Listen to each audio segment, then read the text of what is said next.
खूप खतरनाक आहे।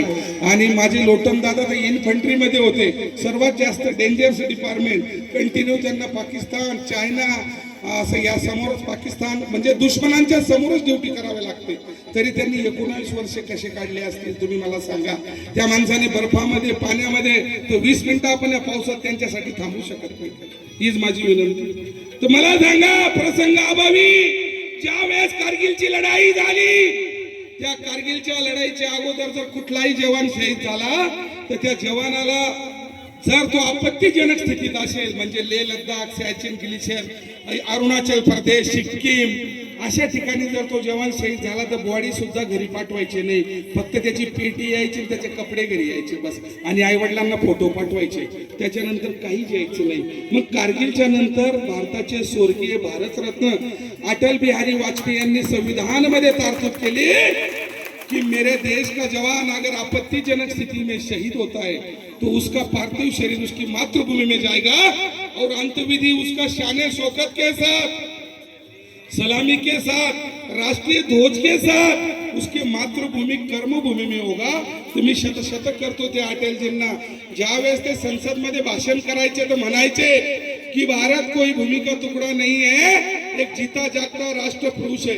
ये नंदन की धरती है, वंदन की धरती है, यहाँ की नदी नदी गंगा है, यहाँ का कंकड़ कंकड़ शंकर है।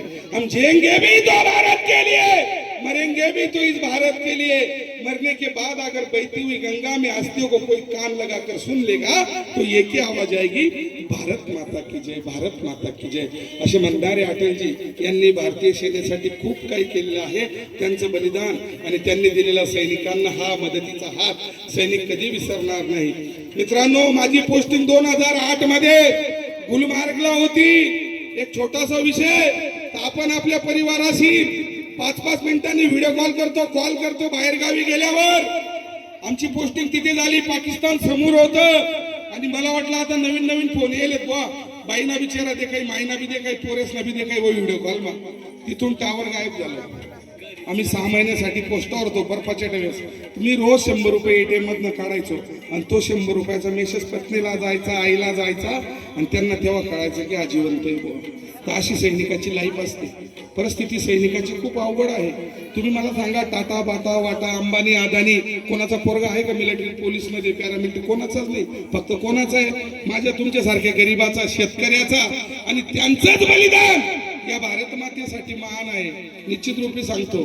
त्यामुळे माझी विनंती आहे की आपली ही आदिवासी जमात पहिल्यापासून गरीब आहे, पोरं शाळेत पाठवा।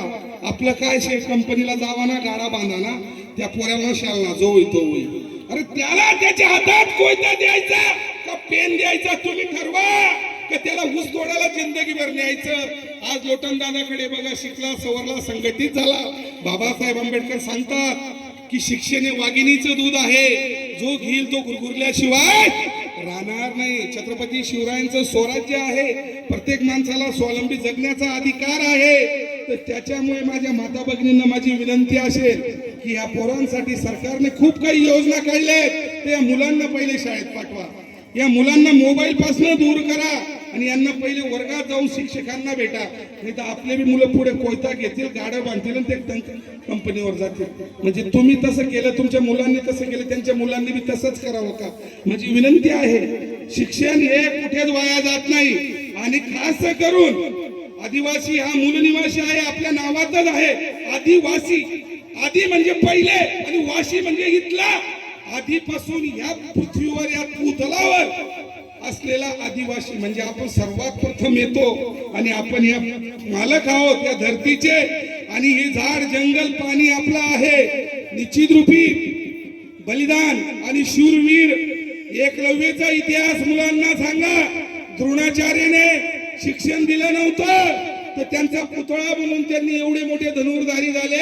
आणि आज आपले महाराज आहेत, राजा आहेत, मुद्रा करतो